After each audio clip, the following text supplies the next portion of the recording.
War Eagle, War Report family. I'm your host, C-Dub, and we have a great show lined up for you guys today. Auburn wins, beats Florida on yesterday's matchup on the hardwood, and Ike and B. Will join me to discuss that game, break that down, as well as preview an upcoming matchup in Tuscaloosa with Alabama. We'll also give our picks for the national championship game on tomorrow, as well as the latest news surrounding the Auburn football program. So you definitely want to hang around for that. But for now, sit back, get your weight up, because your weekend tailgate starts right now. You are now listening to a War Report Weekend Tailgate, brought to you by University Ace Hardware. It's your boy, I Jones. Be Will. C-Dog. Mike G. Get ready. Sit on back as we bring you the War Report Weekend Tailgate.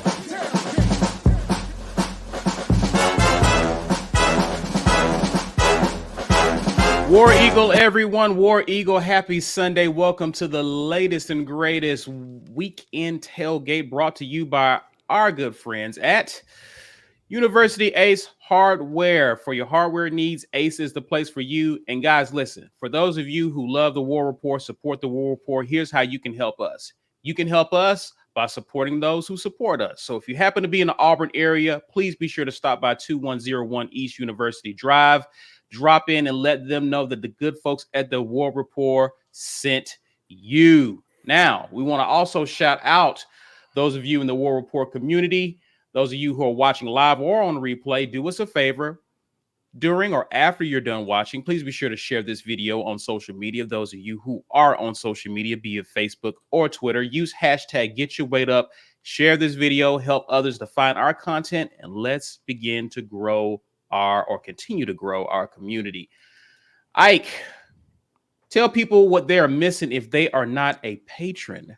Yeah, man, you need to be patronizing what we got going on, or give us your patronage. I don't know if I like using the word patronizing it. Anyway, providing us your patronage helps us to continue to give y'all this great content. Listen, we appreciate every bit of support that y'all give us. If you were not here when we were talking to Devin Aromashadu just recently, then you would not know that that was a thing that is only for the members. You had to have a membership to get in on the live chat, answering questions in there live.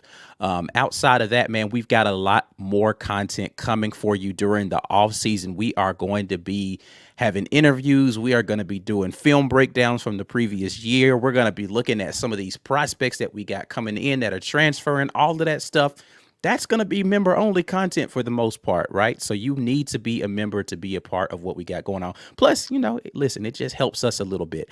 Normally, we talk about the Lee County Humane Society, and we're going to continue to support them. But I just want to give a little time to talk about what Wesley Steiner has going on. He has a GoFundMe that is out there right now for his grandmother's medical bills. Mother recently passed, so we want to take a little time, shed some light on that GoFundMe that's happening right now. So if you get an opportunity, make sure you go and visit that GoFundMe. We'll make sure we put the link in the comments. We did it in the live chat last time. We will do it again this time, so make sure you do that. Outside of that, we are giving away, not the hoodie this time, but the t-shirt for Lobtown is going up. Giveaway today, hashtag get your weight up in the comments. You will be able to get yourself a shirt. And if you don't get the shirt, you could just go buy one, man. We got the shirts, we got the hoodies, and then just the regular sweatshirts that are available as well. So make sure, hashtag get your weight up in the comments, and let's do this. Appreciate that, Ike. Yes, sir. Also, we appreciate you guys commenting in our comment section. Also, though, appreciate those who are giving us super chats during Herd. Says Auburn Basketball is a top 3 team in the country, and that's that. He said what he said. Very hard to argue with that. Yeah. Okay. All right. I mean, I find it hard. Like, we came into the game ranked 9th, right? Yes. So are there really 8 other teams in the country that we feel are better than us is the question. So let me be fair. I haven't watched a bunch of other teams play. I was just about to say I don't watch nobody else, man. I've I watched watch a couple few, other SEC yeah, teams. I've watched a few other games, mostly SEC games. So the question is, are there 8 other teams better than us in the country? Everybody's really high on Baylor, so I don't really know how we stack up next to them, but I do know where we stack up with other SEC teams, and I ain't seeing it from them. Duke did lose. I did notice that Duke lost. Yeah. I have saw like highlights. I haven't watched a lot of Baylor. Yeah, I mean, you got to watch the games, though. The highlights, of course, are going to show all the good stuff, and that's, again, we say that about evaluating players. We say that about everything. You can't just take the highlights and think, oh, man, this is what you're going to get. Yeah, of course, you're going to see all the good stuff. So, but we'll see. We'll see when it comes down to it. Listen, right now, the goal is the next game, though. That's what I'm concerned about, and that's what the team should be focused on. Yeah, we will definitely get into that. But let's kind of bask in the glory of what happened last night. Auburn is when the dust settled, Auburn was victorious over Florida, 85-73. Kind of a close game at times, obviously, and we'll get into that. But Auburn actually defeated Florida to the tune of course, by 12. Auburn's 11th straight victory. Auburn is now 14-1 on the season, and Auburn is first in the SEC, starting off 3-0 in conference play. Sidebar, surprised at Texas A&M. They're like right behind us with 2-0 in the conference. I think they're 13-2 on the season. So that's another interesting team that a lot of people overlooked preseason. We'll get into how have you watched them, B? I tracked them playing Georgia because Georgia's terrible, and they didn't cover Georgia. So, I mean that's a one instance thing. Kentucky didn't cover Georgia either, but I didn't think Kentucky was that good to begin with because John Calipari is basically basketball Jimbo Fisher. I was like, wait a minute, is he about to give a Jimbo reference? And that's exactly what he gave us. He's basketball Jimbo Fisher. He gets all the talent. Crazy recruiter.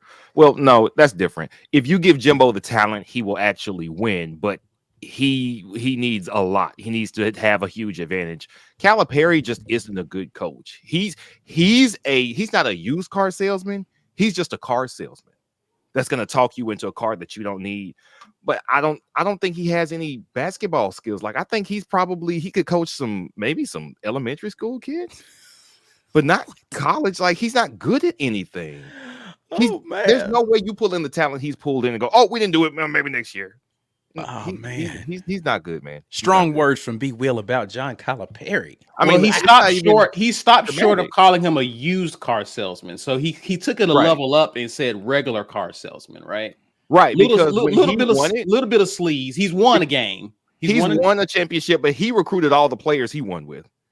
Jimbo had some holdover, you know what I'm saying? Jimbo had some Bobby Bowden talent to bask in, and then he did it with that. But now he's catching back up. He's getting the advantage back, so maybe he'll win them. But yeah, Calipari, man, I don't know why that's even. If you put Tony Barbie on your staff, I don't know why we talk about you ever again. There's no reason to talk about your coaching acumen, or your ability to evaluate. Barbie was at the end of the bench, though. He was the guy high-fiving the players when they come off the court. Like he was in a suit. That's too high. He needed to be in sweats. I need him to be wrapping folks' ankles when they come off the bench. That's what Tony Barbie's resume suggests he should be doing, but he was actually on the bench. No. So Calipari's, he's a fraud.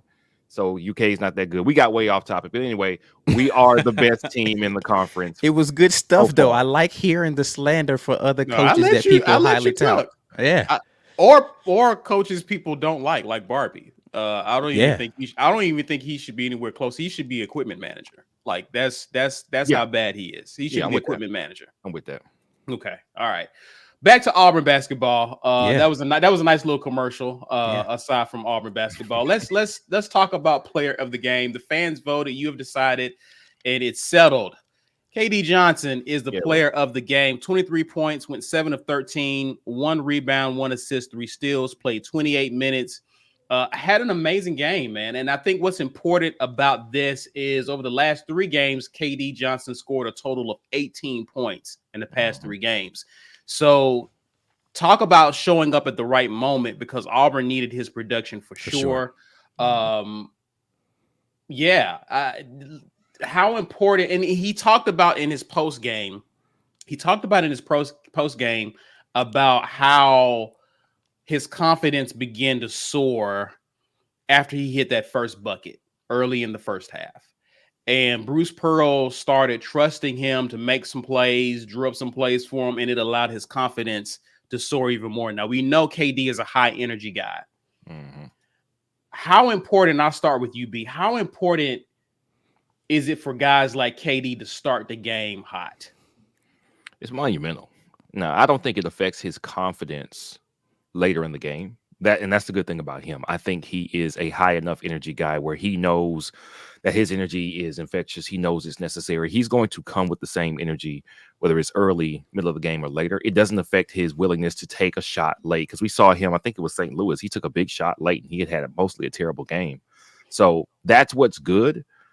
But I think it makes everything else open up for him is what it does early. He may have a terrible shooting night early and still be willing to shoot late, but it helps so much better if he has a good shooting night early in the first few minutes where he's on the floor, and then the bucket's wide open for him. The energy is higher, believe it or not. He defends harder when he's scoring, and you need that guy to get those buckets to fall. We're less worried about a guy like Jabari, who knows if I don't get it, it's just a matter of time. I don't think his confidence is affected by a slump either, but when you're energy guy, we talked about it, you need a crazy dude. He is the crazy dude. He's the faces in the photographs alone kind of tell the story, but it in a night like last night where you had some guys in foul trouble. Face? One of many. There are crazier faces that he makes, but in a night like last night where you had some critical guys in foul trouble, this was really the test I was waiting for, because I talked about this earlier. Walker Kessler was a machine coming into this game for the last really 5 games or so. But eventually they're going to have somebody. The other team is going to have somebody that he has to defend straight up. And they're going to be able to match him in size and ticky-tack fouls. We can get into the refs later. But when that happens, and you can't just Wendell Green and Walker Kessler pick and roll, when you can't just Walker Kessler block 8 shots in a half, how is the offense going to look? How is the defense going to look? And here you go. You got a day or night where one of the guys who have been struggling for a good stretch, he gets it going early. He keeps it going the entire game. And that is a remarkable luxury to have, especially when you consider that Wendell Green, KD Johnson, and Walker Kessler were not in Auburn uniforms last year. They did not commit to Auburn at a high school. Like, what we were able to do by finding critical pieces and critical skill sets in the transfer portal, it's really amazing to see, man. And I want to give Bruce credit for knowing that he knew he needed a crazy dude. I don't know if he knew how crazy KD was in the best way. I mean, I think Bruce said something. He was like that last year at Georgia. He didn't just turn into this dude this year. Right. But I think Bruce knew, especially with Bruce being the type of personality and the kind of energy guy he is, I think he knew we needed this. And I'm glad he went and got it, because man, and not just last night, even when he's not doing this scoring, he can still turn up on the defensive end. He can still make a critical play down the stretch that is exactly what we need, man. I'm so glad they went and got this dude. It's every game, it seems like, man, I'm glad we got that guy. And it saves the game. And it's still looking like an amazing run right now. We talk about this a lot when we cover Auburn basketball, and we talk about the depth on this team, but just talk about, in terms of making a turning run, how critical Auburn's depth is at guard, because it seems like you can just pick a guard to have a good game, and we got 3 options. You talk about Zeb, you talk about Green and KD. Like, talk about how important it is just to have at least one of those guys go off on a given night. Yeah, I mean, listen, you have to be able to find people who can initiate your offense. You know, if I'm nitpicking things, which I can, about KD Johnson, he's probably not great at getting other people involved in the offensive flow. But man, when he's shooting well, he makes it difficult for defenses, just because you just put the ball in his hands and get out of the way. He's one of those ISO type of guards where he doesn't need the screen and roll action, right? Like he's just Yeah. he can go past you to the bucket and he can finish strong. He tries to go in there and initiate contact a lot of times, and he puts a lot of pressure on your bigs to try to block shots without getting fouls, right? And so that's a difficult thing when he's going in there aggressively looking for the contact. And then from the outside, he can just, he can dance on you a little bit and just pull up from, 26, 28, right? And has the confidence to shoot that shot over and over again if he's feeling it. So, and then rotationally, if he's the off guard, you have to find him, because if you leave him open and he's having a good night, then good luck. So if he's the off guard and, you've got Wendell or you've got Zeb in there playing the true point, then that opens the floor for Jabari or Walker, or, if whoever the other, forward is in the game that might be doing some slashing, that opens it up for them. A lot of those backdoor cuts and lobs, just because you have to stick to KD, right? Like if you leave him open and he's just kind of lingering out there, corner wing, that's a bad proposition, because if the ball swings to him, he's not going to be shy about pulling up. So yeah, it's good for again, for different people to be able to do that. I like the fact that each guard kind of has their role, and that role becomes essential in different nights. Right. Like KD's the energy guy. He's gonna get after it on the defensive end, but Zeb Jasper is really more of your lockdown guard, right? Like he's gonna pick the guy up, 3/4 court, and he's going to make it difficult for them to get into their offense. He's going to fight over the top of screens. And Wendell is really kind of your hybrid scoring facilitator, right? Like he's going to be able to kind of initiate your offense. The screen and roll game is going to be different from him. And then he's got the crazy step back game from, the parking lot situations, right? So you like it, man. You like to see the variety of ways that we can attack defenses and make it difficult for teams to game plan effectively, because you have to switch your game plan depending upon who's the guard in the game. Right. We get the super chats real quick. I got a follow-up question for you, Ike and B. You guys can weigh in both on this. But Wardam says Bruce Pearl has big balls like Saba Melons. Ike, you ready to do your? Yeah, just full pause on that. Gotcha. All right. It was your turn, because I did it last time. Just full pause. Yeah. I got the next one. Corey Dub, appreciate you, good bro. Any chance we do a tailgate at the Final Four this year in NOLA? I'll bring the UVA double dribbled sign. We need to. That's Corey, interesting. Actually, I hadn't thought about. We may need to go in on a whole banner. Yeah, but I like that idea, because that happens, we will be there. Yeah. So it's not like we won't be there. I like that idea. I like how you think, Corey Dub. We should definitely keep pushing that idea. I definitely am with that. Mobile alum 1991, welcome to the War Report family. Thanks for becoming welcome as a member. Patron. For sure. Ike, how do you feel? Okay, you mentioned it. You didn't agree with some of the officiating. They didn't let the guys play. Well, what are your thoughts on that? And talk about what Auburn was able to do despite Jabari, Walker Kessler being in foul trouble. How were we able to get our production, and just kind of speak to that? Yeah, so the team can't say it, Bruce can't say it. Officiating sucked last night. It was awful. Now, we had one pretty egregious non-foul call on our end where I think it was I'm not Flanagan. It was Cambridge landed on top of somebody when he was about to go for a block. He landed on top of the dude, and they didn't call a foul. The reason they said that they didn't call a foul is because KD Johnson actually stripped the ball out before he landed on top of him. Now that was my argument for, like, I get it, but the ball was already out of his hand, going out of bounds when Cambridge came, Cambridge came down on him. So I understand why they didn't call it there.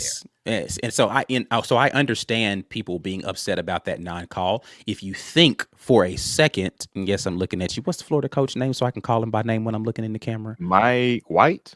Mike White. If you think for a half a second, Mike White, that impacted the outcome of that game, calm down, sir. All right, settle down. That's not why you lost. You lost because you can't shoot. All right, let's be clear. Y'all can't shoot for real. Like, you had tons of open looks that you just missed. You make baskets, then it's a different ball game. And you don't turn the ball over like every 3 trips. But anyway, this ain't about you. This is about the officials. So, yeah, officiating was terrible. Jabari Smith ran the length of the court to contest a dunk. Did not touch the guy. Not he might have got a piece of the ball. Maybe it looked like the arm. Completely didn't touch him and got a foul call. Didn't touch him at all. It wasn't even questionable whether or not he touched him. Like, full speed, it didn't look like a foul. On the replay, it didn't look like a foul, but he got the foul call. Walker Kessler got 3 foul calls. I still don't know what happened on those plays. I'm confused. Right. Despite all of that, Auburn was able to still win this basketball game. So I'm going to echo the sentiments I said in the last game. Finding ways to win by double digits when everything that you've shown on tape is this is how you beat Auburn. Get Walker Kessler in foul trouble so you don't have the predominant shot blocker in there, and now you can go to the lane aggressively. Still doesn't work. Get their all SEC NBA guy out of the game early in foul trouble. They don't have a go-to, that big forward that can shoot up. Still didn't work. Right. Somebody else is stepping up. Somebody else is figuring out a way. The only thing I will say about this is there are stretches in games where you can tell the physicality of the game is getting to this team, right? Whether it is the other team is just being more physical and being more aggressive to the ball, or the referees are not calling the fouls for us, are calling it. Like, when the game gets physical, there are stretches in ball games where we just look inept, right? Yeah. But we're finding ways to overcome that, right? So they're finding new ways to win basketball games every single game, and that's a mark of a team that's going to be dangerous because you have to come and have a great shooting night. If you don't have a great shooting night against Auburn, you're going to lose because we're going to figure out ways to fill the basket. And it's going to be a different dude every time, and you just have to pick your poison. Who do you want to get killed by tonight? That's really what it's coming down to. And if the refs are helping you and you still lose, I don't know I don't know who you call. I really don't. Wardam, good point. Florida actually scored right after that non-call. So you got your two baskets. They got the right. It's not as if it was a change of possession. They got the ball right back and scored in the next 10. So it's just it's whining for no reason. You thought an extra foul against Devin Cambridge was going to be the swing. It's like, oh man, now Devin Cambridge is in foul trouble. They're really going to be out of sorts now. Come on, dude, calm down. So let me ask you guys this. B, you can jump in here.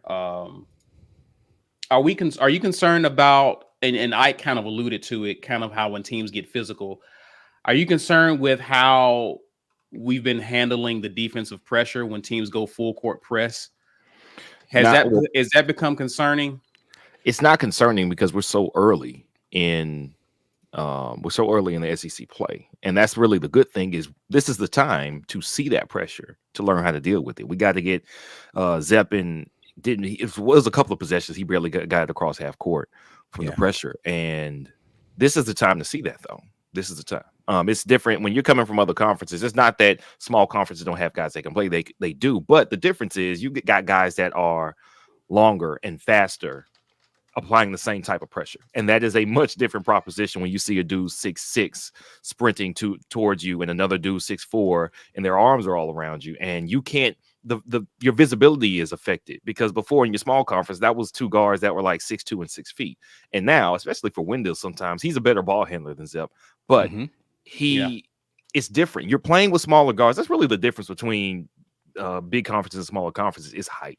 There are plenty of skills in the group of 5 schools or in the smaller conference schools in basketball, but it's size. So this is how, when we say guys have to come up to the next level in football and get used to the size, this is the size adjustment. It's that guys with the exact same speed are 4, 5, 6 inches taller. Their arms are longer, and they've got to see it to get used to it. I'm sure Bruce knows how to coach them to handle the pressure. There was a couple times I thought Jalen Williams should have come to be a better outlet than he was for some of the pressure, because he just kind of stood across half court and was waiting for the pass. It's like, hey man, go back, go to the dude, get the ball. You know what I'm saying? You see the pressure, so help him out. But they'll know how to deal with that better. I'm not worried about that from them because they've got time to get it right. If the goal is a perfect season in the SEC play, then sure, maybe we're going to go on the road. Somebody's going to apply some pressure and they can get to us and we'll have just enough of an off night not to get the win that night. But I don't think that's the goal.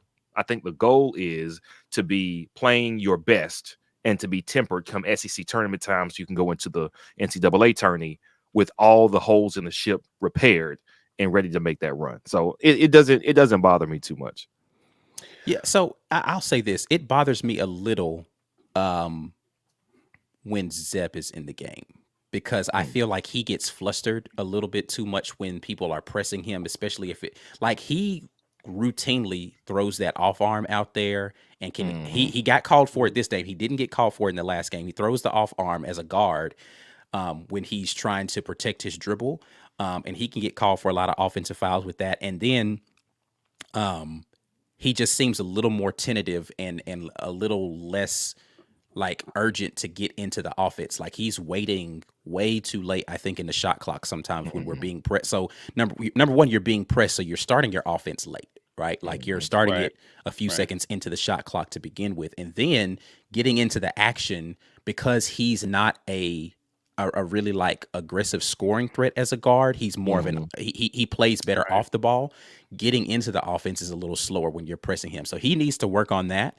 But you know, listen, I trust the staff that we have for Auburn basketball to see the same things that we're seeing and figure out how to get that right. I know that they've worked on that press break because I see what they're doing. Like the press break stuff is kind of routine. They're doing a lot of similar things to break it, but every now and then there's those lapses where at the end of the game, you know, we had 2 or 3 turnovers, you know, within the last 2 minutes of the game where it's like, is that mental? Right now? Is that mental too? Because you think the game is kind of out of, you know what I mean? So it is 100% mental. It's getting relaxed. Like, what you call it? What's your guy's name? I don't know, man. Y'all know names just be flying out of Wendell Green. Like he dribbled into a corner trap for some reason, and I'm just like, what are you doing? Why did you even pick up your dribble right there? Like you dribbled into it and then you picked the ball up, and then instead of just letting them tie you up, right? Like he jumps and just fires a pass into the front court to nobody. And I was just like, what are we doing right now? You know, if they had come back and hit that 3 after that, would have been a completely different ball game. You know, but again, Florida, it's your fault. You can't shoot. It ain't our fault you can't shoot, right? Like you hit shots, it is a different ball game. So but yeah, so there's definitely been opportunities for us to blow leads and blow games. And so those, like I said, those droughts that we go on where we're just looking really confused offensively and we're late getting into our action. I mean, there was one situation where we got the ball forced out of bounds on us. This is the first half. There was only 2 seconds left in the shot clock. They inbound the ball to Walker Kessler and he dribbled the ball back out to the top of the key. I'm like, what are you doing right now?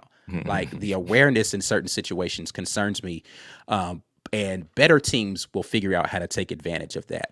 I think we've seen, you know, Florida, South Carolina, not great teams, right? So they aren't able to take advantage of those spaces where we are not playing well. But I do fundamentally think that we have enough guys with either experience or just complete heart that when the pressure is bigger, they're going to step up and they're going to play a little better and be more dialed in. So we'll see. Yeah. B, I want you to, we're going to run through some supers before we get to the break. Dorian Hurd, appreciate your super chat, bro. Can we talk about how ruthless Auburn Twitter is? Teams are going to start turning their comments off. B, what are you seeing out in the Twitter space, sir? Man, it's magnificent. It is so fun. Like we couldn't keep up. You know what I'm saying? I'm not the graphic guru. Ike is, but it's Canva. We are not the Photoshop gurus. We have somebody who works for us. Shout out to Lance Dawe. He handles a lot of the graphics that you see get posted to Twitter and Instagram. And he's great at it. But the speed at which Auburn Twitter creates, modifies with memes, and then barrages the other team's social media accounts with nonsense. It is so it's beautiful. It's beautiful. That's what Twitter was made for, to annoy the hell out of other people, and we do it well. We do it well. That's what it's made for. I got it. Yes, that's what it's made for. It's fun though, man. It's pure fun. Like somebody said, maybe we shouldn't act like this because another team's gonna beat us. Like, who cares? When are we ever gonna be this good? We might. I think Bruce is the dude. and we've got a very good chance of being this good each year. But we are this good right now. Let's enjoy it. If somebody beats us this year, that's fine. We'll lose a game or two. Sure. Maybe we don't. Again, this team is good enough where it's possible that we don't lose. If we take a loss, we'll eat our crow. They can make all the memes. We'll still be salty and make, fire back memes. But let us win it all. Oh, my God. Do you know what? Oh, my God. If we win it all, do you know how insufferable we're going to be? I can't wait. I can't wait. I cannot wait. I might just retweet memes from the War Report account for like a full 24 hours. It's going to be magnificent. Anyway, yes, we're on fire on social media. It is a lot of fun to see. Just the energy, man. Look how much the fans are behind this team right now, man. Yeah, for sure. It's amazing. For sure. Wardam says, love that the War Report is sponsored by PrizePicks now. Totally legal in Alabama, Georgia, Florida, and the Carolinas. Will be placing picks every game with Ike. Yeah, man. Yeah, I was so close. All I needed was one of them free throws by Wendell to go down, and I would have at least gotten my flex play last night. But whatever. If you guys didn't see, so we got a new segment with PrizePicks. Yeah. And I did my first one yesterday before the game. So like we typically do like pregame stuff for football. We're gonna try to integrate some PrizePicks stuff when we come back. If PrizePicks sticks around to the football season, please stick around to the football season. But for basketball, we're not doing like a traditional pregame, but I am gonna do some PrizePicks. It's a fantasy site, so you have like whether or not particular players are going to go over under certain statistics or have a certain fantasy score. So I'll be doing some of those picks on game days for basketball now. So that's going to be kind of our basketball game day. Haven't decided whether or not I'm going to start doing that live or not. If you guys really want to tune in, let us know. Go to the comments of that one and let us know, hey, man, I'd love to do this live and give some live feedback and that kind of thing. Y'all let us know what kind of content you want. But yeah, so that's what we're doing right now with PrizePicks. So go check that out. That video's there. Even though, again, the game already happened, but we can, do that more frequently in the future with you guys. For sure. Lisa Wise, appreciate you joining us and appreciate the super chat. On the radio game post game, Bruce said the team looked tired for the first time last night. I may have practiced them too hard. Lisa, we're going to talk about this when we actually do a bit of a preview for the Alabama game after the break. So we'll definitely speak on what Bruce Pearl was talking about there. Also, Greg Wheatley, before we get to the break, guys, we'll handle some of the other super chats afterwards. But Greg Wheatley, appreciate you. What are you guys' thoughts about the article saying AU fans being negative on Twitter is affecting recruiting? What are your thoughts, guys? I have no thoughts. It's stupid. Let's go on. I had the opportunity to make a nice little diatribe from our Twitter account. Pressure is everywhere. Pressure is everywhere in sports. If people don't like the way you're playing, they're going to say something about it. Now, being negative on Twitter have a very, very wide meaning. If you're talking about the people that says, why are you even playing for us, and mentioning the guys in their tweets and talking at the players and calling names is pretty much a line that we draw here on the War Report. We will interact with you in our YouTube comments, on Twitter, on Instagram. What we won't ever do is entertain, you're a fucking idiot. And that's it. We can disagree. We disagree all day. But once we start calling names, it's not a discussion anymore. Now it's childish.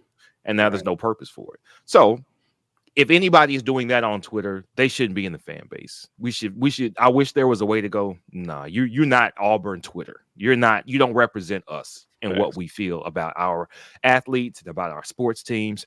But if you play poorly, it's okay to say that you play poorly. We get the bad rap as the anti-Bo Nix channel. One of us has been more vocal about Bo Nix not being a good player than others, and honestly, it was me. Y'all thought it was Mike? It was me. I like Bo the least. Y'all thought it was Mike. I haven't been able to do that in a while. So thank you for entertaining me. The problem is we are four people. All right. Shoot. When we talk about each quarterback, we're gonna say our opinions. Mike is gonna feel one way about somebody. We had a special when Zach Calzada committed, and Mike was like, "Oh, a little this, a little that." I was like, "No, I hate it. I don't like it. No, I don't hate it. I'm just not moved by it. I'm uninspired by the pickup. That definitely happened. Right. We disagree on things, but we discuss them with each other. We agree to disagree sometimes, and we move on. Anybody should be able to do that on social media with their friends. You talk about it. You agree to disagree sometimes. It's okay. If any athlete looks at a fan base's tweets and say, "Oh man, they're talking about how I had drops. They keep going on and on about how I'm not that good." Go somewhere else, man. What do you? No. Just quit, because if you go somewhere else, the same thing is going to happen. There's nowhere you can go where people aren't going to be critical of your game if you don't play well. There's no place you can go. We praise you when you do well. We criticize you when you don't do well. Guess what that's called? Life. That's life. That's it. Straight up. So if any athlete doesn't want to be criticized, leave. The athletes who come here, people who come here in college age right now in the 2020s have been on social media almost their entire lives, and they know exactly what social media is. They see people get clowned all the time. They've watched professional sports where people get clowned and disrespected and talked about. If you don't want that pressure, you don't play sports, period. So I'm glad we don't seem to have a problem filling out this recruiting class so far. It's going pretty well. All these people have seen Auburn Twitter at the very least, because when we start recruiting them, the entire fan base starts talking to and about these people on social media. They see this. They've seen game day. So, no, I'm glad that if there's any recruit that's turned off by a fan base being critical, don't come here. Don't go to any major SEC school that has expectations, because it's going to be the same thing everywhere. Hopefully, they are filling out our roster with people who are mentally prepared to play their best and understand that if you don't play your best, you're going to hear about it. That doesn't mean you should accept disrespect. That's an entirely different story. And that is a different line that I don't feel we should ever cross, that the War Report doesn't feel. Disrespect is not a part of everyday life, and it doesn't have to be. But criticism is when you play a sport. Grow up, man. You'll be all right. Well said. Well said. Listen, let's go ahead and get to the halfway point. Let's acknowledge some sponsors. We'll get to these super chats after the fact. Now a word from our sponsors. The War Report's Weekend Tailgate Show is brought to you by our generous sponsors. University Ace Hardware, located at 2101 East University Drive in Auburn, Alabama, right across the street from the Auburn Mall and next to the movie theater. For all of your hardware needs, Ace is the place. AuburnSports.com. For news and notes on all things Auburn sports, head over to AuburnSports.com. And our giveaway sponsor, GWT2 Energy. If you want the best in the business at restaurant logistics, check out our friends at GWT2Energy.com.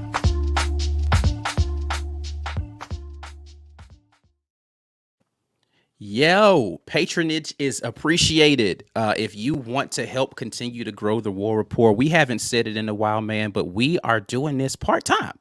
Right? We're not doing this full time. And, people want us to be available to do all of these. Hey, such and such got signed. Are y'all going live about this, man? Listen, we got to find time in our schedule to do stuff like that.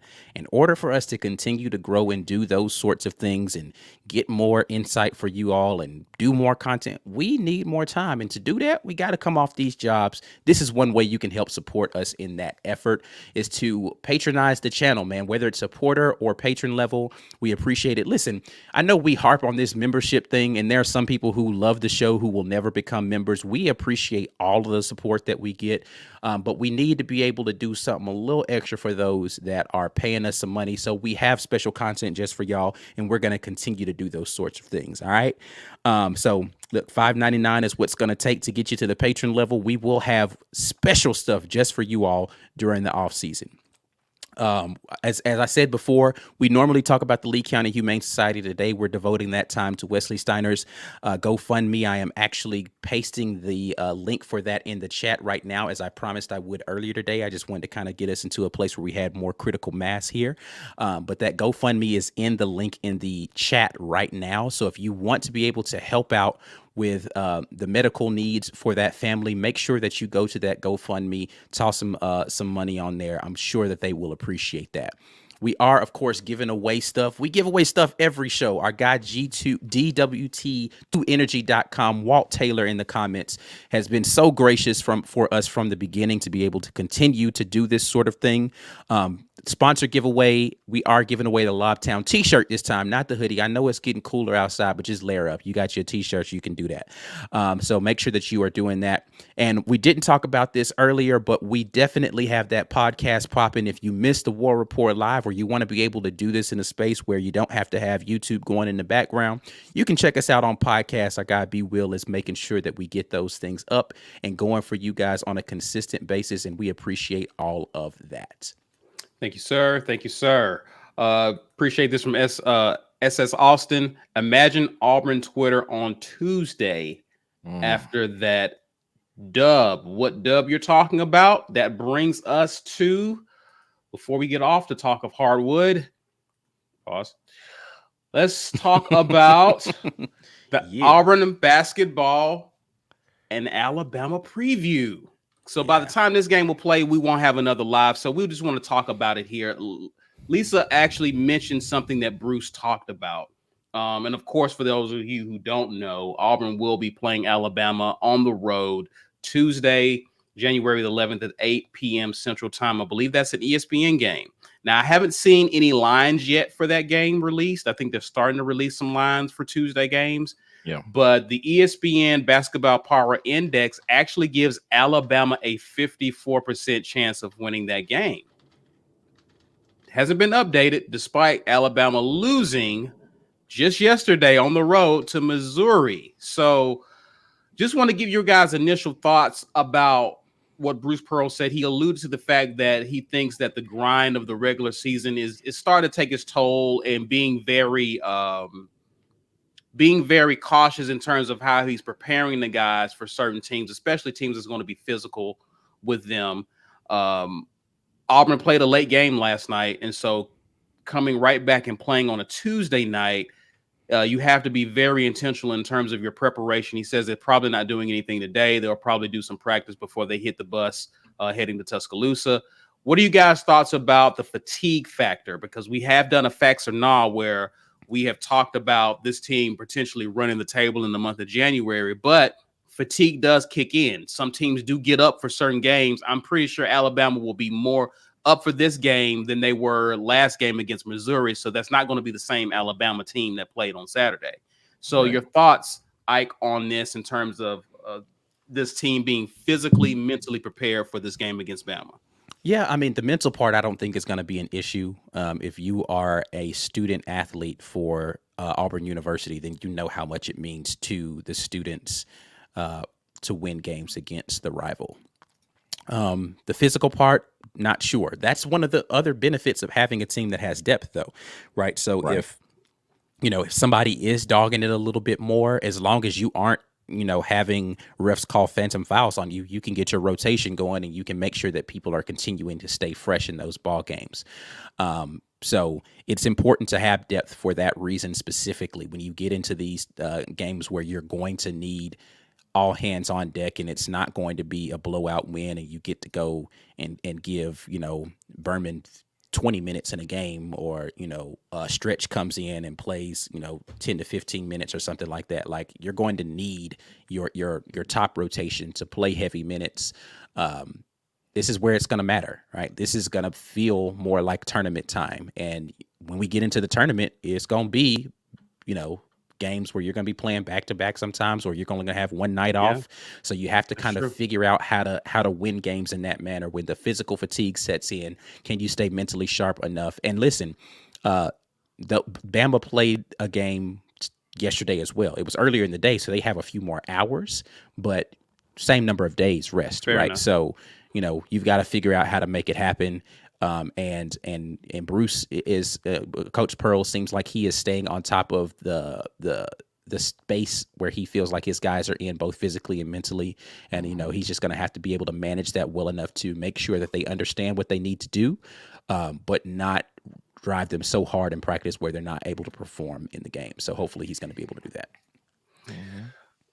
B, kind of talk about what is something that you kind of a key to Auburn being successful against Bama on the road? It's handling the press.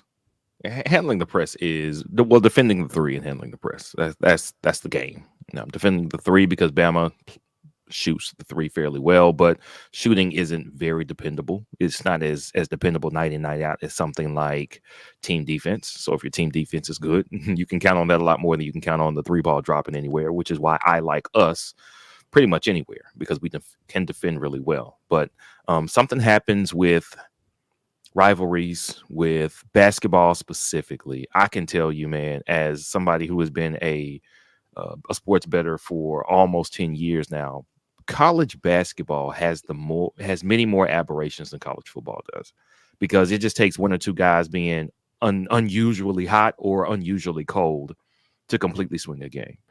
And we've talked about the benefit of our team being that we're deep. So yeah, you can have an off night or a night where you in foul trouble, but somebody else was there to step it up. The thing about this game that matters more than anything else is if you can shoot the three ball well, you can beat anybody. Like, that's how all these upsets happen in the tournament, man. UVA didn't get beat by that. Was it Mercer? Wait, I don't remember who they lost. It was like University of Maryland, Baltimore. It was to my Bama lost. No. It was I think it was Virginia as a number 1 seed. Oh, gotcha. Yeah. It's UMBC. Yeah. And so what happened? If a team can shoot the three ball well, it almost doesn't matter how good the other team is, unless they're shooting the three ball almost as well. One thing I haven't looked at for Auburn is how well we defend the three, what teams' averages are at the three, and what their percentage is when they play us. That is a very important stat that I look for. It shows how well we're defending it at the 3-point line.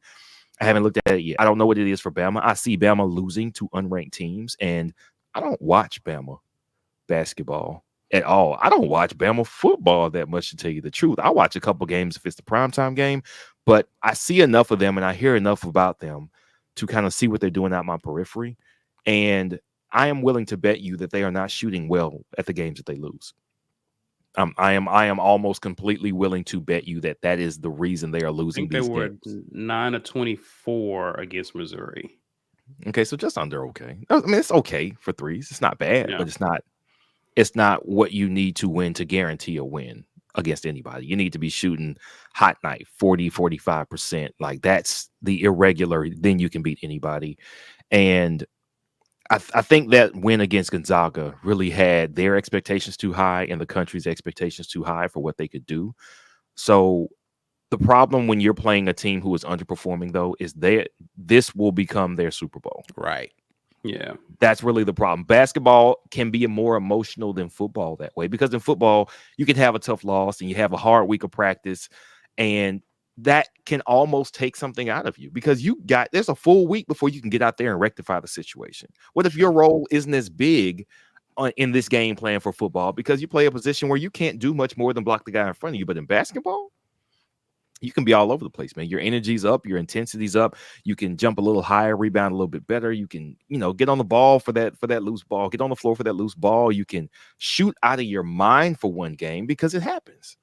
And for a team that has been sinking since they beat Gonzaga, this would be the perfect opportunity for them to rectify their season, or at least for the short term, and get back some of what they've lost when they lost to Missouri and Memphis and whoever else they lost to. I don't know. Like I said, I don't keep up with them that much.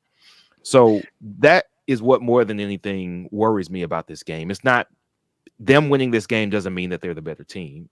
It means that they could definitely be the better team this night at home after a loss that lost to a bad team. Missouri is not good. And that is what worries me about this game. Yeah, we have given, as well as we defend teams have gotten good looks against us in terms of shooting the ball. They just have not been able to make us pay. The last team that actually did that is responsible for our only loss, and that's UConn. Like, teams that don't make us pay when they get looks.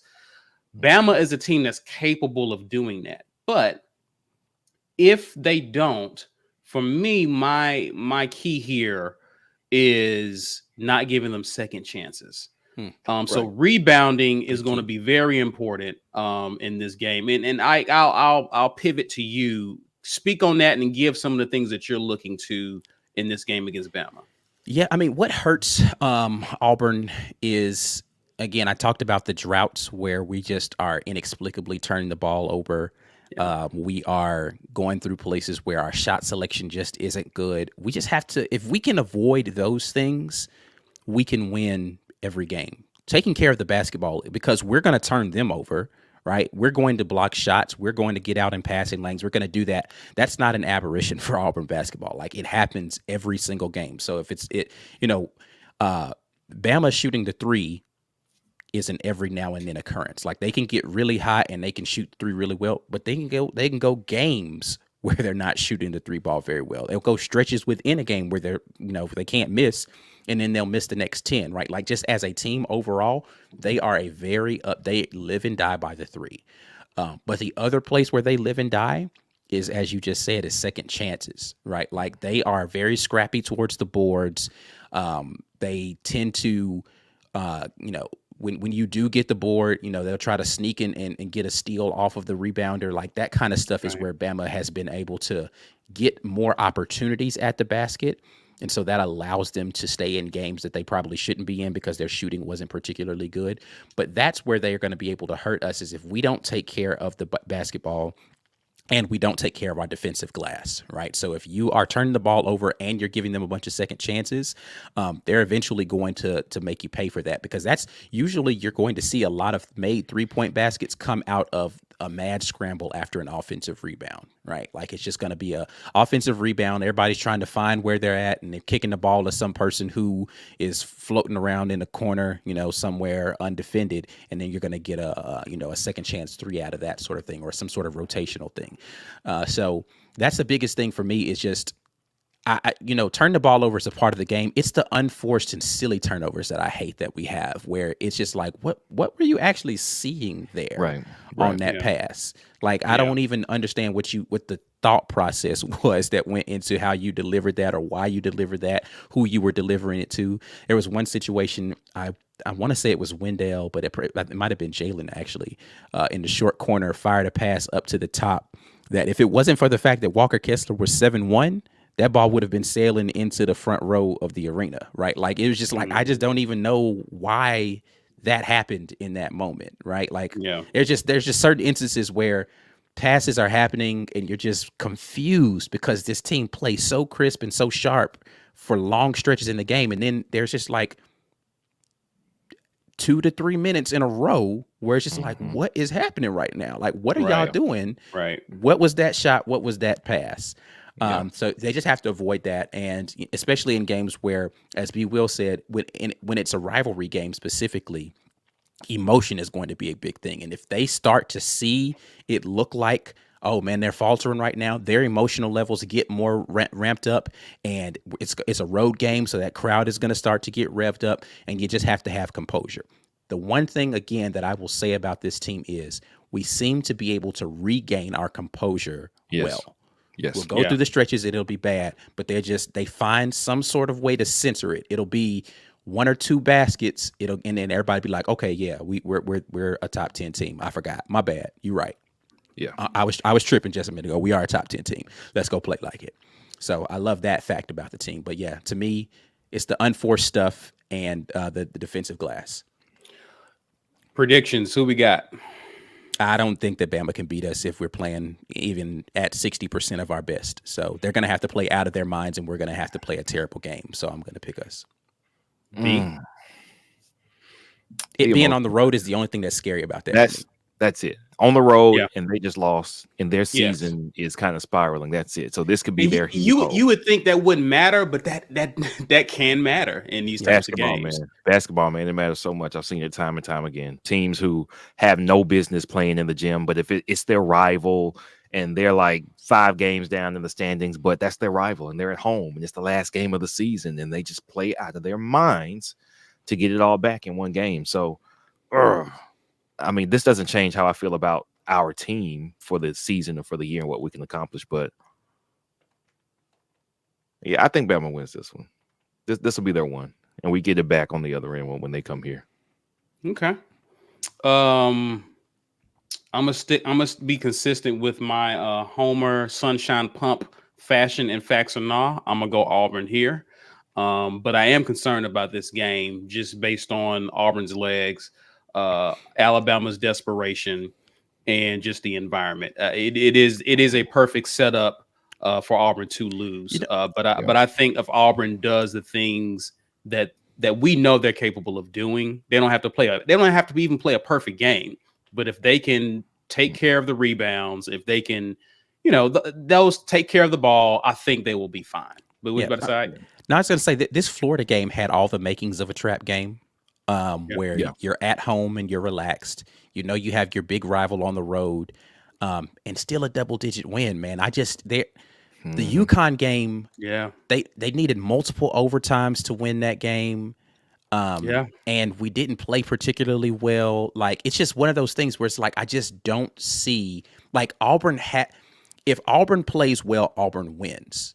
Like, that's just the bottom line of how this basketball team is built this year. You play well, you win. And I have yet to see them play great for 40 minutes. And they're still winning ball games by like they're blowing people out. Yeah. We haven't seen 40 minutes of great basketball yet.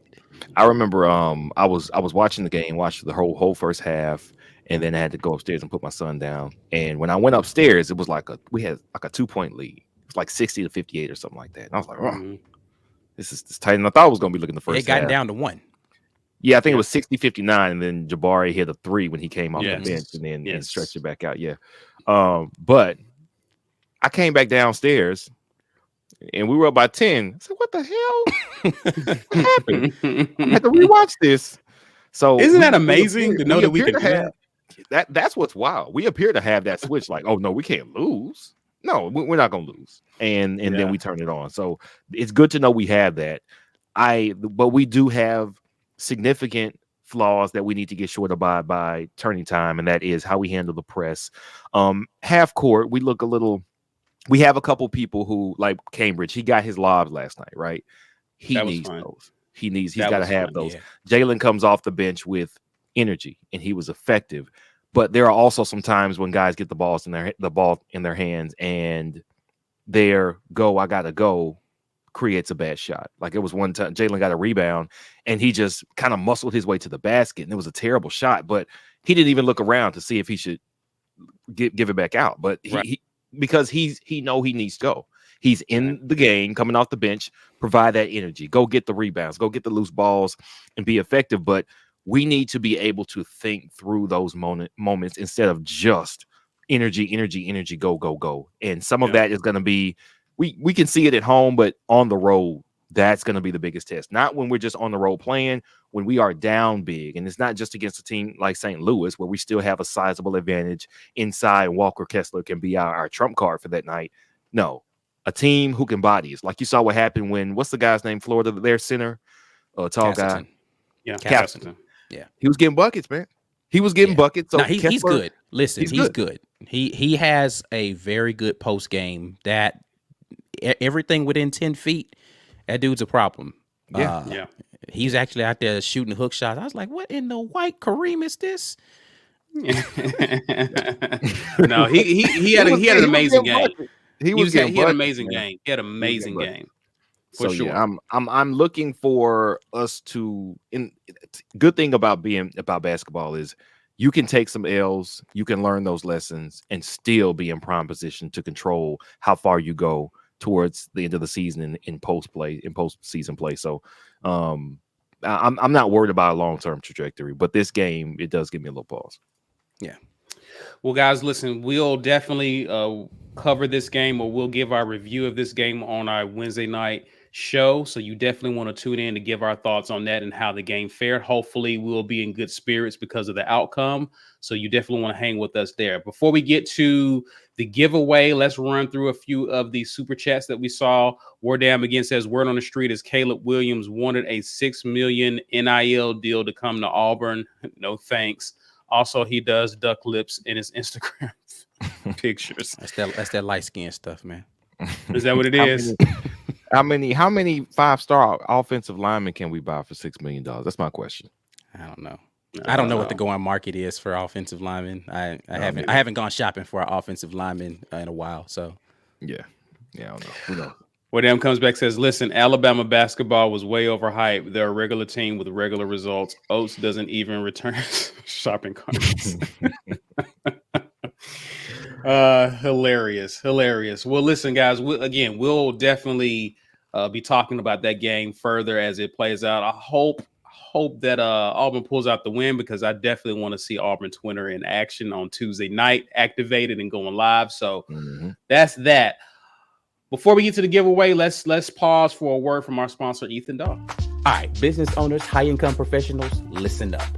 Have you ever considered that by funding a 401k or IRA, you are potentially creating a massive tax burden when you retire? Contrary to what you hear from traditional advisors and accountants, 401k or IRA do not save on taxes. It postpones the tax and tax calculation. Wealthy people don't have access to some special tax code. They use financial products, parts of the tax code that are available to everyone, including you and strategy. Would you like to learn how to take advantage of the tax code? All right, well, check this out. Our guy, Ethan Dawe, the owner of Innovative Financial Solutions, has clients throughout the USA and is a nationally recognized expert in the veterinary community. You know how we love to say puppies. So contact Ethan at 251-243-6038 or email him, ethan@ethandawe.com. Ethan Dawe is your alternative to traditional financial planning. Tell him the War Report sent you. All right, it's time to draw. All right, let's get to it. If you don't know what you are putting the Get Your Weight Up in there for, it is for this lovely Lobtown t-shirt. The hoodies and the sweatshirts are available. We're giving the t-shirt away today. Again, shouts out to our guy, Walt Taylor. That's GWT2 Energy Consulting Services. It's time to see who's going to get it. We only have 70 entries today. Apparently, everybody's like, it's too cold to be giving away a t-shirt. I'm not about to enter no drawing for no t-shirts, man. It's all good. You know, I'm going to go ahead and push this button, though, because y'all have had a full hour to figure out whether or not you wanted to get in on this. So it's time to do this thing. 73 people are now entered, and it's time to see who wins the shirt today. Let's do it. Ah, so close. Oh, I'm about to say, wasn't this your wife I just saw flash up there? Greg Wheatley, what's up, man? Greg, congrats, man. Greg Wheatley, you know what the business is. You need to make sure that you are hitting us on this here chat to say that you're here, because you have to be present to win. If you are here, we'll give you the details in just a minute. But let's get to it. Please respond and let us know if you're here. Guys, be looking out to see if he responds as well. So we'll be looking. So, guys, listen, we got one more game left in the college football season. And as that stands, here we are with our picks. Here's where we stand. Boom. Greg was right there. There he goes. He says he never wins anything. There you go. Well, you've won today, sir. Make sure that you hit us up with that lovely information so that we can get you your shirt. We need the shirt size, address, and we'll get that out there to you. Trevor Thornton also said he's here. Not sure why, but he just wanted to let us know. Maybe he was telling us Greg is here. I don't know. Anyway, doesn't matter. It's time to I don't even need to be involved in this next conversation. This ain't got nothing to do with me. What you mean? It ain't got nothing to do with me. What you mean? That does not look right for Mike G or Ike in terms of their record. Oh yeah, Mike's is definitely wrong there, because there's no way he no, that's right. Yeah. I thought okay. Yeah, he passed Ike after the last after championship weekend. What? Okay. Maybe the losses is wrong. That's what it is. The losses is wrong. Yeah, it's the losses that's wrong. I think it's my losses that are wrong on there. It doesn't matter. I lost. I don't care. He's in last. Yeah, Ike's in last place. Mike G's in third. Yeah. It's between B and myself. So basically, we're doing this national championship game. Mm-hmm. You already know what it is. B, who you got? I just want to know what are your who you guys have to pick somebody different for this to matter. That's what I'm saying. So that's why I got to go B first. So I'm actually trying to think through, really, not worried about our pick 'em. Just trying to think about this game. I have no idea. None. I have zero idea. Well, you need to get one because I got to go the opposite of you, sir. Every time Bama looks vulnerable, they win. Every time I think that somebody can give them a game and knock them off, they win. They lose games that they don't have any business losing, like to Jimbo, who I hate. So they made him look better than he looks. But they want to come back and beat the best football defense we've probably seen since 2011. And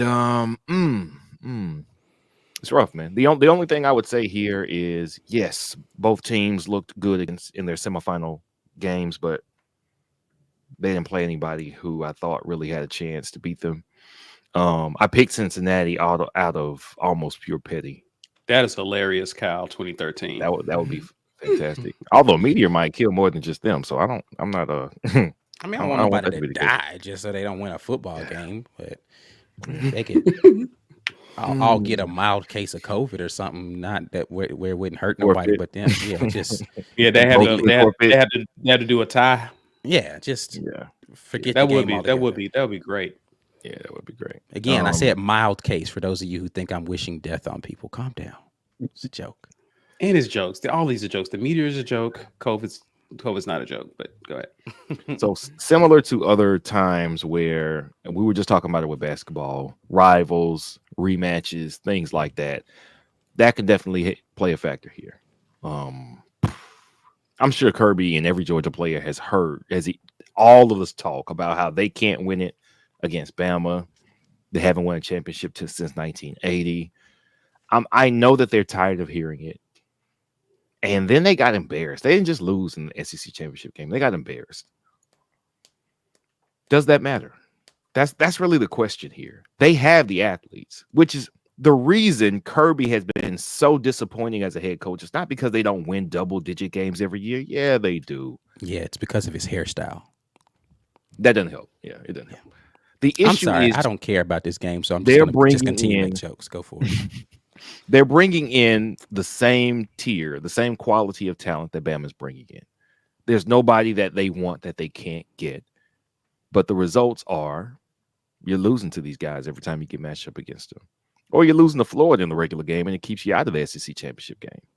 You are recruiting at a level that's only rivaled by Alabama and Ohio State. Ohio State are also frauds, by the way. Another conversation for another day. Why can you not beat this team on the big stage? Are they in your heads? These are whole new players from 2017. These are not the same guys. These are new dudes. They have not been burned by Bama. Maybe you could say 2018, but Georgia wasn't actually that good in 2018. So I don't count that as an incredible knock against them. What is it? I don't know what it is. I want to say I can say for sure they're not going to take that laying down. They're going to come out and they're going to beat Bama and they're going to get their first championship. I don't know. If I had to play it, I would flip a coin and then probably change it to Georgia because I say there's no way your reputation can bounce back from taking 2 losses to Saban and Bama in the span of a month. Like, that's so embarrassing. With the resources and the talent that you have to lose to that team twice in the same month, I think that's embarrassing. And I also cannot say it's not possible, which hurts. Bama could do it. Saban could do it. They could be ready. They got NFL coaches all over the staff. They know how to game plan. They know how to, change the speed of their pitches from what they did prior to create a situation where Kirby wasn't ready. Because as we have seen, if Kirby hasn't game planned exactly for what he's going to see, he is vulnerable. Man, who am I going to pick? I guess the worst that can happen for me is a tie, so I'll pick Georgia, man. I'll pick Georgia. Kirby, go get it, man. Go get it. Let's give them. You give them an L on Monday. We'll give them an L on Tuesday. and let's create a rhythm of Bama L's, man. It's time. This is how we need to end football season going into basketball season. 2 Bama L's to start the week. That's what I'm saying. Let's go. All right, who you got? Shoot, I don't have a coin. I should have brought a coin to flip. Do I have one? Does anybody have a coin? I got this chip here. Let me see if I got a coin in my drawer here. I got a chip. Well, no, that's still the same face on both sides. All right, I'm gonna flip the lens on my camera. The Canon side is I'm gonna spin it. The Canon side is Georgia, and the opposite side is Bama. We'll see who's gonna win. Boom. Let the odds forever be in your favor. Bama. Okay. There you go. I got Bama winning the championship. They will beat Georgia. Okay. Alabama Nation will be so hungover and so excited that when they come into Coleman Coliseum on Tuesday, they won't be ready for Auburn, and then we steamroll them on the court, and then we get our dub that way. That's what I'm going for. That's what I'm going for. Alabama won't even be thinking about basketball. They probably won't even show up for the basketball game. They're going to be so excited because that is a football school over there. So I'm going Bama wins the championship. Just no rationale. I just have to pick the opposite team of what B picks because I got to tie this. I got to go guns blazing. My question is what Walt has. Any thoughts on doing a halftime show just so we control both rivals and then we can get on and talk about what we've been doing while the game is on? It could be, That's interesting. Working I hadn't on a considered book. it. We could work on a book club that meets only during championship games where Bama and Georgia plays. I like it. We could definitely do that. Yeah. We could talk about baking. We can talk about organic gardening. Some of your Auburn alum will know that reference. We could do a lot of different stuff during that time. Yeah. Why not? I mean, we That's could figure not a out bad, something to do. That's not a bad idea, Walt. We taking into consideration, we might just do that. Yeah. So let's move on from Ike's favorite topic, talking about Georgia and Bama. Yeah. And let's kind of talk about kind of some of the latest. It's been kind of quiet. Eason is confirmed. Mm-hmm. He has, I think after we did our show the next day, I know, B.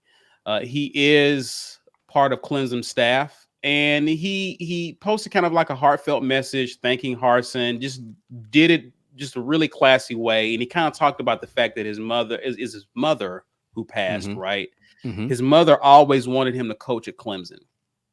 And that really would have been the only school he would have left Auburn because he enjoyed where he was. And I thought it was really I was impressed by the fact that he actually talked about this with his players. Oftentimes you don't see that at all with assistants, not even head coaches, when they leave to go somewhere else. And so it doesn't make me feel any better about the fact that he's gone, but I look at what he's left. The players still, when a coach leaves and the players still speak well of you, that says like with the respect they have, it talks about the impact Eason has made on those kids and the job he did there. So yeah, for sure. I'm looking forward to see what the next chapter looks like for him, but especially for us. And of course, it's been mentioned, I think someone tweeted that Auburn was perhaps pursuing Brinston Buckner, who turned down the same position at Clemson. He is the defensive line coach at the Arizona Cardinals. I don't know why he would leave, especially considering the type of season that they're having. But that outside of that, we haven't heard much on the news front in terms of D-line coaches. Just want to get your guys' thoughts on Buckner, or just who you think what Auburn's going to do. I mean, of course, Derek Mason has a lot of ties to coaches, especially on the defensive side in the NFL. So I trust him to be able to find another gym to bring in that's going to have that experience. It seems as if the preference for this coaching staff in general is to bring in guys that have some sort of NFL experience that they can tout to recruits, because despite what people want to believe about what student athletes come to schools for, the vast majority of them have dreams of going pro. And the more that you can put people into the league, the more that you're going to be able to get better recruits the next cycle. So having people with ties to the NFL could be a good thing, as long as those people bring the same sort of energy and vigor that Coach Eason seemed to have to the recruiting portion, because that's really what separates a good college coach from a great one, is the ones that are able to help retool a pipeline or have a pipeline of talent come through for, if it's a position coach for your position, if it's a coordinator for your side of the ball, it's for a head coach, it's for your program, right? So if you can put those places together, or those pieces together, that can continue to refuel your teams and not have to rebuild after one good recruiting class, the better. So hopefully we can find someone who fits that mold. The Cardinals defensive line coach, of course, that name has come up often. I don't know how real that is, but we will definitely find out soon. The NFL season is ending here soon, so likely if it's going to be an NFL guy, we will find out soon from those things happening. So we'll see. B, your thoughts on this? I know you've made it clear your thoughts on Eason being gone, and I did see what Corey posted here. Not impressed with Eason going after Jason Jones. I didn't know that. Apparently rumor has it. Jones. Yeah, apparently Jones is interested in Clemson. Again, I mean, a lot of players come to schools because of assistants and coaches. That is not because they just so gung ho about the university as we are. Right. So we have to keep that in mind with that. Yeah. So your thoughts on this, B? My first thought is I'm glad everybody else has already signed.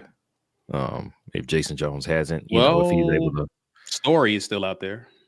Story, I think we probably filled the Story spot, and it's just kind of like an unspoken, he's going to pick another hat on signing day, and but it won't be because we wanted him and he didn't want to come here. I think we probably just, that's part of recruiting as well. But I'm still going to miss Eason because the NFL experience, but the personality that make you a good recruiter and that make you a coach that people want to come play for. That's a 2-in-1. A lot of times you can be one and not the other. You can be a guy that everybody likes, but you're not really a great coach. And I think that's kind of what we had in Gus. Is a lot of his players said, "Oh yeah, man, love Gus," and he reportedly let them take some practices off, and he was kind of lax on that stuff. So a guy that everybody loved, but he wasn't doing much for the guys who came here to play for him on the offensive side of the ball as far as their development in their professional career. So to have a guy who can do both, you could see why defensive line was our strongest recruited position group by far. Secondary we've been cleaning up too. We've been cleaning up in the secondary. So I think Zach Etheridge has some of that as well. But it was a home run hire, and I'm glad we had him, because what his recruiting has allowed us to do is say, hey, you're going to come here, whoever the new guy is, the table's set. You just got to sit down and eat. You can keep it replenished, but you don't have to come down here and start from scratch and go look for some quality defensive linemen. No, you've got it. The room is stacked. Have a great season. It makes it easier to recruit for the next season, and you just have to keep the momentum going. So in that sense, Eason's departure is not as bad as it could have been.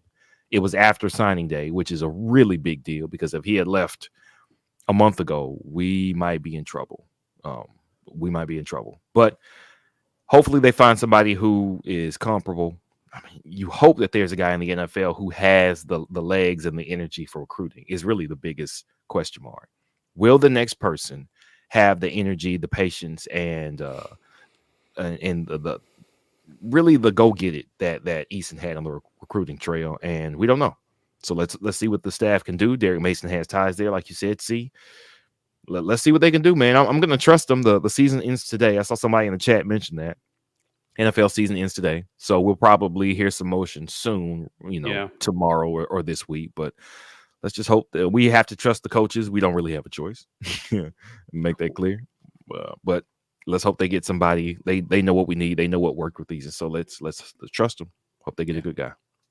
And I mean, I've just been impressed with some of the guys that Harsin has tried to bring into our staff as well, like guys with NFL ties, guys with NFL experience. It just speaks to what he's trying to build at Auburn.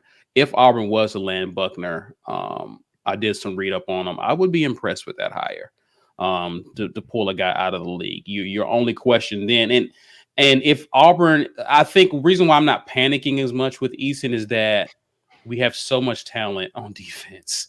And we have a lot of developed talent. Like people see what Auburn has done on film at that position over the past few years and know, hey, I can go there and be successful.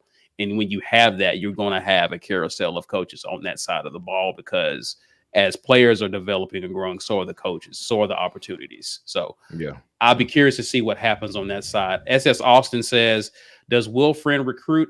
I think they have an offensive tackle visiting Auburn, a transfer, a guy who's in the portal out of Western Kentucky. I think his name is Mason Brooks. Yeah. So they're working, trying to get guys out of the portal. And of course, there's still a few names that Auburn is looking to potentially sign in the next signing day. So go ahead. Think about those O-line recruits, man. And B. Will has said this before. Like, it's really hard to turn a guy last minute. Like, a lot of those O-line recruits are people who have been attached to some coach for a couple of years, which is why you see, we've got a 2023 guy that we're potentially going to be bringing in here. There's a couple of things, though, that come into question when it comes to Will Friend, because it's not as if Will Friend was coming out of retirement to come to Auburn, right? He was coaching somewhere before here. So, like, did none of those guys who were in his pipeline of recruits decided that he was a good enough coach to follow him to Auburn? Like, what's the deal with that? Like Wanye Morris, I think comes to mind. Yeah, because I think he was someone who went to Tennessee and then went out to Oklahoma. I think.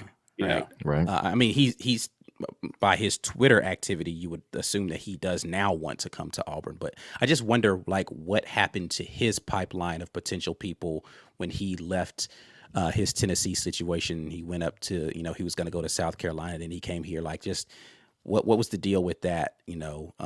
So I do wonder about that, but it is difficult to turn a flippant offensive lineman. So the portal is likely going to be the place where we're going to have to do the stopgap.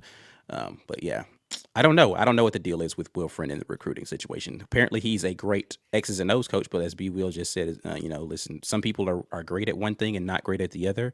Maybe he's great at the X's and O's and just okay at the recruiting. He did fairly decent at Tennessee, and I think that was what the excitement was with him coming on Auburn. So now you have to wonder, was he responsible for that? Because now it's not looking to be maybe McDonald's was the reason that happened. Yeah, I'm loving it. Someone joked about that too. He recruits with McDonald's Happy Meals. So Auburn also filled Keesaw's vacant off-field position as an analyst.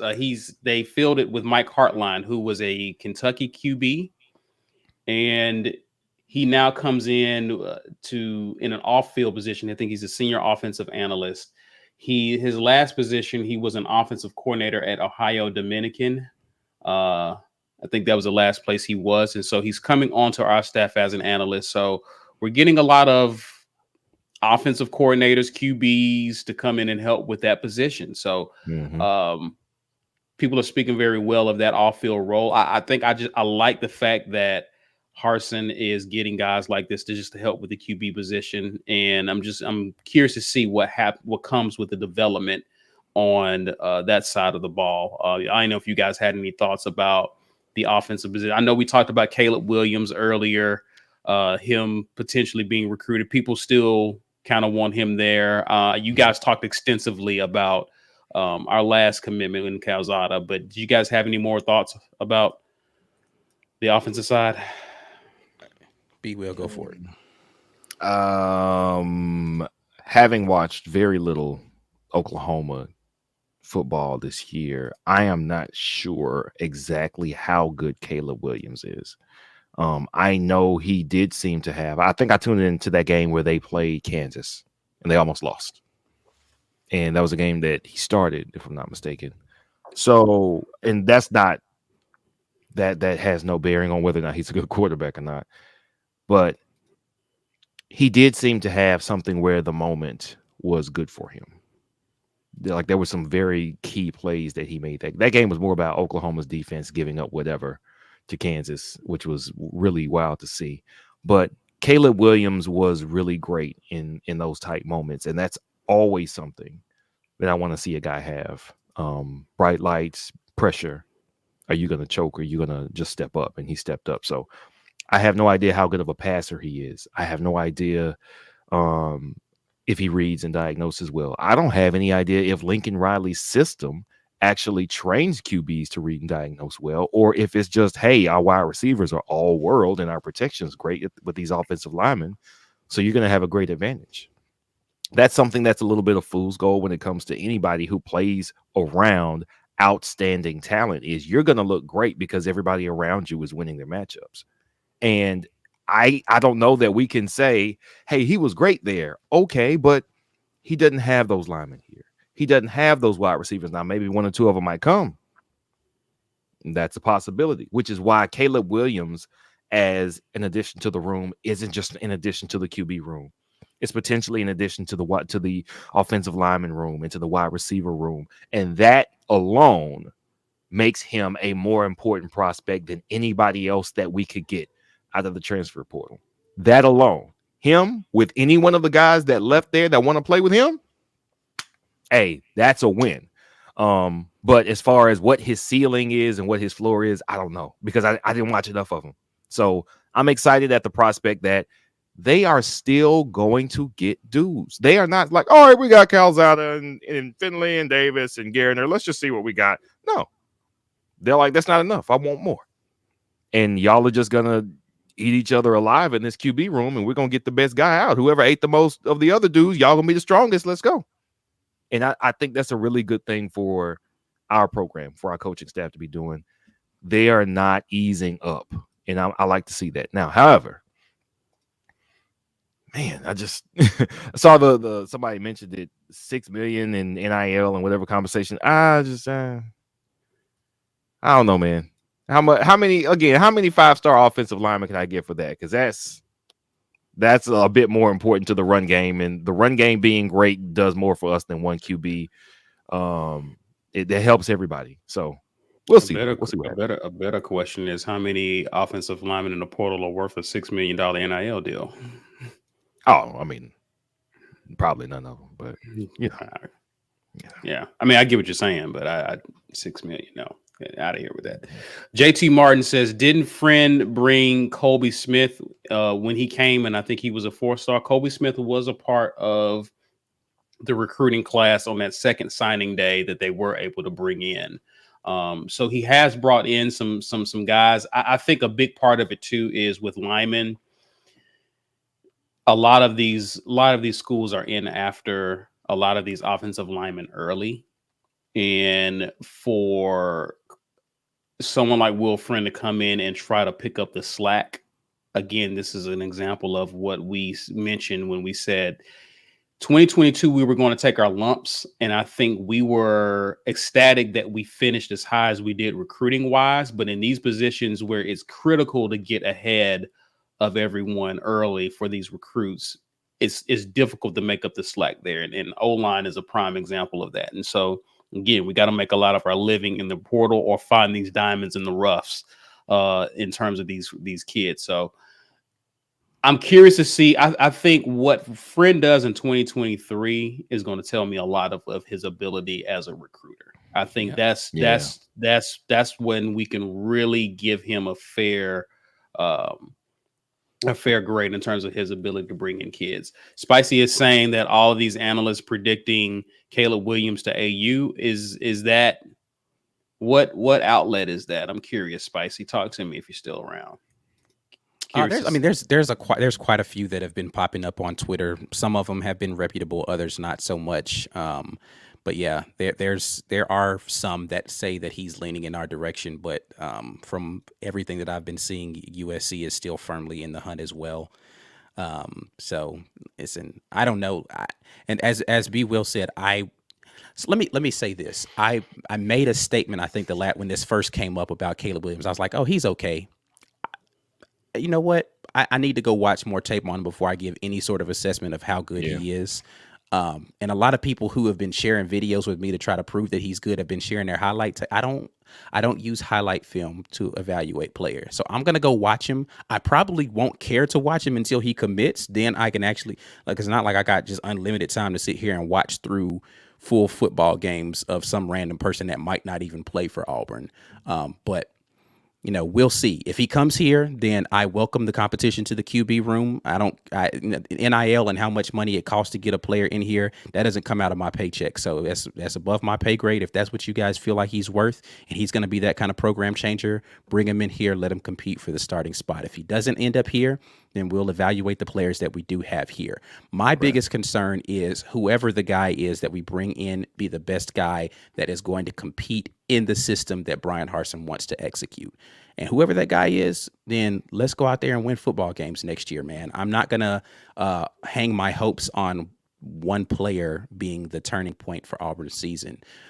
As I said last time, we were really 5 or 6 throws away from being a much better record-wise team last year. So if Caleb Williams is the guy that can make those throws, then by all means, let him suit up in orange and blue and let's go out there and win football games. If he's not, then maybe Zach Calzada can be, maybe Demetrius Davis can be. I don't know.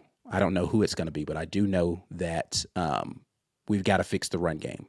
Point blank, period. I don't care who the quarterback is. Got to fix the run game. Yeah. So, thanks.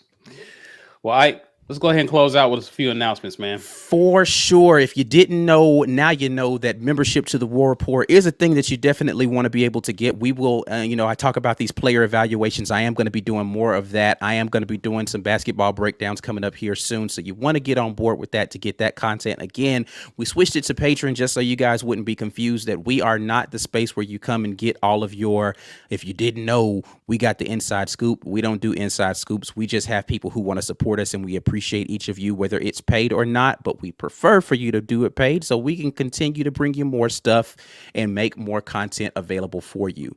The link was in the chat. I can drop that in here again if you need it, but Wesley Steiner definitely needs our help. If you don't know the situation, go to his GoFundMe. You can see the entire story.